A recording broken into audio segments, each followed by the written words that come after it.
नमस्कार। भारत के GST system में एक बहुत बड़ा बदलाव आया है। तो चलिए फटाफट समझते हैं कि इस जीएसटी 2.0 का हमारी जेब पर और देश की इकोनॉमी पर क्या और कैसा असर पड़ने वाला है। तो हम इसे 4 हिस्सों में देखेंगे। सबसे पहले जीएसटी में आखिर बदला क्या है, फिर हमारे रोज के खर्चों पर इसका क्या असर पड़ेगा, नई गाड़ी खरीदने वालों के लिए क्या अच्छी खबर है, और आखिर में जरा बड़ी पिक्चर देखेंगे कि इकोनॉमी पर इसका क्या इम्पैक्ट होगा।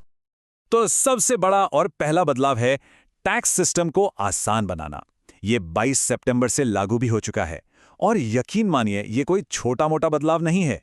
देखिए, पहले जो 5%, 12%, 18% और 28% वाले 4 अलग अलग टैक्स स्लैब थे, वो अब खत्म।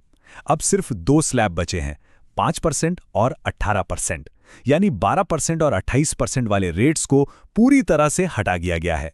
कितना सिंपल हो गया, है ना? लेकिन रुकिए, एक नया स्लैब भी आया है। यह है 40% का स्लैब, और यह लगेगा कुछ चुनिंदा चीजों पर जिन्हें सिन या सुपर लग्जरी गुड्स कहते हैं, जैसे कि तंबाकू, मीठे ड्रिंक्स और इंपोर्टेड लग्जरी कारें। अच्छा, अब सरकार ऐसा कर क्यों रही है? इसके पीछे 3 बड़े मकसद हैं। पहला, टैक्स सिस्टम को आसान बनाना। दूसरा, लोग ज्यादा खरीदारी करें जिससे इकोनॉमी को बूस्ट मिले।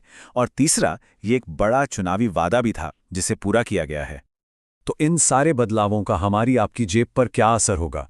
सीधा सीधा मतलब है कि रोजमर्रा की कई चीजें अब सस्ती होने वाली हैं। चलिए देखते हैं कौन कौन सी।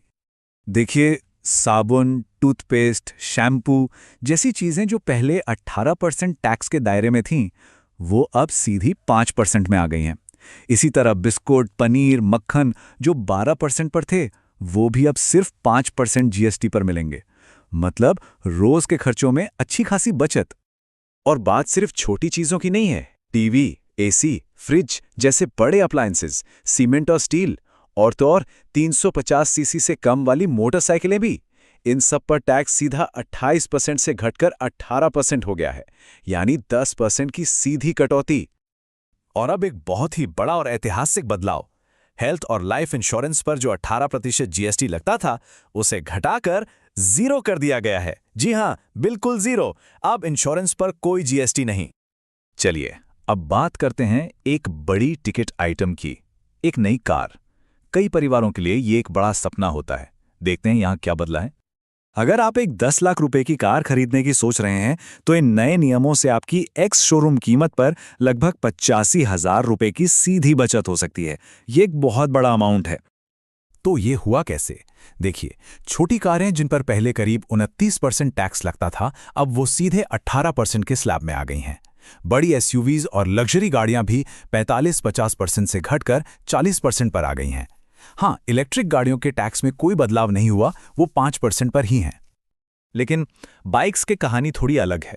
यहाँ 2 हिस्से हैं। 350 सीसी से कम इंजन वाली जो आम बाइक्स हैं, वो सस्ती हो गई हैं, क्योंकि टैक्स 28% से 18% हो गया। पर जो लोग 350 सीसी से ऊपर की पावरफुल बाइक्स पसंद करते हैं, उनके लिए बुरी खबर है। उन पर टैक्स करीब 31% से बढ़कर 40% हो गया है। यानी वो अब महंगी हो जाएंगी। तो इतनी सारी चीजें सस्ती हो रही हैं, ग्राहकों को फायदा हो रहा है, तो फिर तो इकोनॉमी को रॉकेट की तरह उड़ना चाहिए, है ना? यहाँ कहानी में एक ट्विस्ट है। बड़ी पिक्चर इतनी सीधी नहीं है। देखिए, इन सारी टैक्स कटौतियों की एक कीमत है, और वो कीमत सरकार चुकाएगी। अनुमान है कि इन बदलावों से सरकारी खजाने को सालाना करीब 2 लाख करोड़ रुपए का नुकसान होगा। तो यहीं पर एक बड़ा सवाल खड़ा होता है। अगर आम आदमी के लिए कीमतें गिर रही हैं, तो शेयर मार्केट ने इस खबर का स्वागत क्यों नहीं किया? बाजार इतना शांत क्यों था? इसका जवाब छिपा है एक कॉन्सेप्ट में, जिसे कहते हैं इनपुट टैक्स क्रेडिट या आईटीसी। आसान भाषा में समझें तो जब कोई कंपनी कोई प्रोडक्ट बनाती है, तो उसे कच्चा माल खरीदने पर टैक्स देना पड़ता है। आईटीसी के जरिए वो उस टैक्स को वापस क्लेम कर सकती है।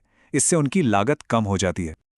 अब इंश्योरेंस वाला केस देखिए, वहां जीएसटी तो 0% हो गया, लेकिन इसका एक साइड इफेक्ट्स भी हैं।